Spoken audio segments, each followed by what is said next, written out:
pagi sahabat, kita bertemu lagi di Santapan Rohani Pagi, edisi Sabtu 3 September 2022. Tema kita adalah kebohongan.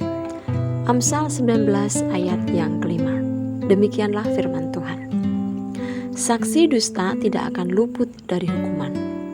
Orang yang menyembur-nyemburkan kebohongan tidak akan terhindar.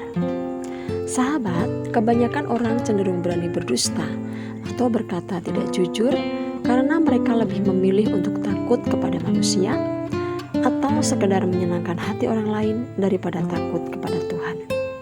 Mereka berpikir lebih mudah berdusta kepada Tuhan yang tidak dilihatnya daripada berdusta di hadapan manusia yang tentunya terlihat secara kasat mata. Kalau sampai ketahuan berdusta di hadapan manusia, resiko yang langsung diterimanya adalah malu, dimarahi, atau mungkin dipecat dari pekerjaan. Sahabat, zaman sekarang ini keadaan makin bertambah jahat. Orang lebih suka berbuat kejahatan daripada melakukan hal-hal yang benar. Lebih banyak pembohong daripada orang yang berkata jujur. Bahkan di pengadilan sekalipun, banyak sekali terdapat ketidakadilan, ketidakjujuran, banyak saksi-saksi dusta atau sumpah-sumpah palsu sebagai pertanda bahwa manusia tidak lagi takut akan Tuhan. Sering juga dijumpai banyak orang rela bersumpah palsu atau bersaksi dusta demi rasa solidernya kepada atasan, relasi bisnis. Ini seringkali buta dan tidak objektif rasa solider yang seperti ini. Walaupun tahu benar bahwa atasan, relasi bisnis, sahabat, atau teman dekatnya itu melakukan kesalahan atau pelanggaran, namun mereka tetap saja mau menjadi saksi dusta. Ada pula orang yang rela menyampaikan saksi dusta meski hal itu bertentangan dengan hati nuraninya.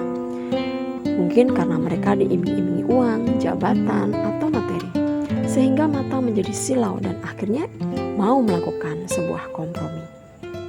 Akan tetapi sahabat, cepat atau lambat, setiap ketidakjujuran atau kebohongan pasti akan terungkap. Manusia mungkin saja tidak tahu dan bisa dikelabuhi dengan kebohongan kita. Tetapi kita ingat bahwa Tuhan yang duduk di atas tahtanya adalah Maha Tahu. Bahkan ditegaskan dalam 1 Tawarikh 28 ayat yang ke-9. Tuhan menyelidiki segala hati dan mengerti segala niat dan cita-cita.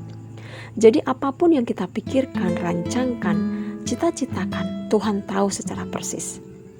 Ibrani 4 ayat 13. Dan tidak ada suatu makhluk pun yang tersembunyi di hadapannya, sebab segala sesuatu telanjang dan terbuka di depan mata Dia, yang kepadanya kita harus memberikan pertanggungan jawab. Oleh karena itu, berhentilah berkata dusta. Jadilah orang yang jujur, sebab firman Tuhan mengingatkan kita.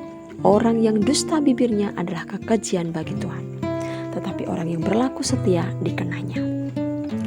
Memang sahabat, di masa sekarang ini dunia penuh dosa. Kejahatan semakin merajalela sehingga semakin sulit hidup dalam kejujuran. Haruskah orang percaya mengikuti arus dunia ini untuk hidup dalam ketidakjujuran atau kebohongan? 2 Korintus 5 ayat 17. Siapa yang ada di dalam Kristus, ia adalah ciptaan baru. Yang lama sudah berlalu, sesungguhnya yang baru sudah datang. Jadi sebagai ciptaan baru di dalam Kristus, kita harus meninggalkan tabiat yang lama. Karakter lama harus kita buang dan hidup menurut pimpinan Roh Kudus. Hidup menurut kehendak Tuhan berarti harus menjadi orang yang jujur. Pertanyaannya sahabat, rugikah ketika kita hidup jujur? Daud menulis dalam Mazmur 140 ayat 14. Orang-orang benar akan memuji namamu.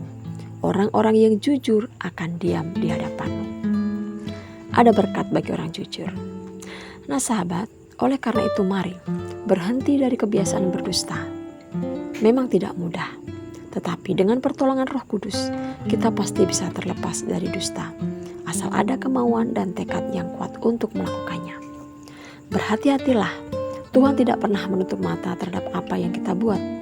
Mungkin kita bisa berkilah atau menyembunyikan kebohongan itu di hadapan manusia.